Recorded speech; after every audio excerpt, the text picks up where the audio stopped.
விஜய் தொலைக்காட்சி நேயர்களுக்கு super singer மூலமாக ஒரு ரகசியம் சூட்சுமமாக முருக வழிபாட்டில் சொல்லப்பட்டுள்ள ஒரு செய்தியை நான் சொல்லணும்னு ஆசைப்படுறேன். கந்த சஷ்டி கவசத்துல ஒரு வரி வருது, ஒரு நாள் 36 கொண்டு. அதாவது கந்த சஷ்டி கவசத்தை ஒரு நாளைக்கு 36 முறை படிக்கணுமா. படிச்சா 7 மணி நேரம் ஆகும். நான் படிச்சிருக்கேன். ஆனா கலியுகத்துல கந்த சஷ்டி கவசத்தை ஒரு நாளைக்கு 36 முறை படிக்கிறதுக்கு நேரம் இருக்காதுன்னு தான் அதுலயே சூட்சுமமாக ரகசியமாக ஒரு விஷயம் சொல்லப்பட்டிருக்கு.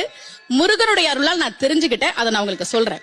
ரவண பவச ரரரரரரா ரிவண பவச ரிரிரிரிரிரி இதுக்கெல்லாம் என்ன அர்த்தம் நான் தேடி தேடி தேடி முருகன் அருளால் தெரிஞ்சுக்கிட்டேன்.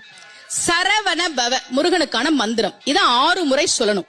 இப்ப சாவ தூக்கி பின்னாடி போட்டீங்கன்னா ரவண பவச, அத 6 முறை சொல்லணும். இப்ப ராவ தூக்கி பின்னாடி போட்டா வனப வசர, வாவ தூக்கி பின்னாடி போட்டா நபவ சரவ, இப்ப நாவ தூக்கி பின்னாடி போட்டா பவ சரவண, பாவ தூக்கி பின்னாடி போட்டா வசர வனப. ஒன்னொன்னையும் 6 முறை சொன்னா 6 × 6 36 வரும். இப்படி சொன்னால் 5 நிமிஷத்துல சொல்லிடலாம். கந்த சஷ்டி கவசத்தை 36 முறை சொன்ன பலன் கிடைக்கும்.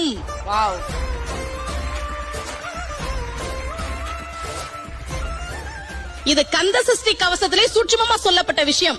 விஜய் தொலைக்காட்சி மூலமாக உலகெங்கும் இருக்கக்கூடிய முருக பக்தர்களுக்கு இந்த செய்தி போய் சேரணும் அப்படின்றதுக்காக நான் இதை தெரியப்படுத்துறேன். ரொம்ப மகிழ்ச்சி. அந்த முருகப்பெருமான் அழகான முருகனாக பழனியிலே அருள்பாலிக்கிறான்.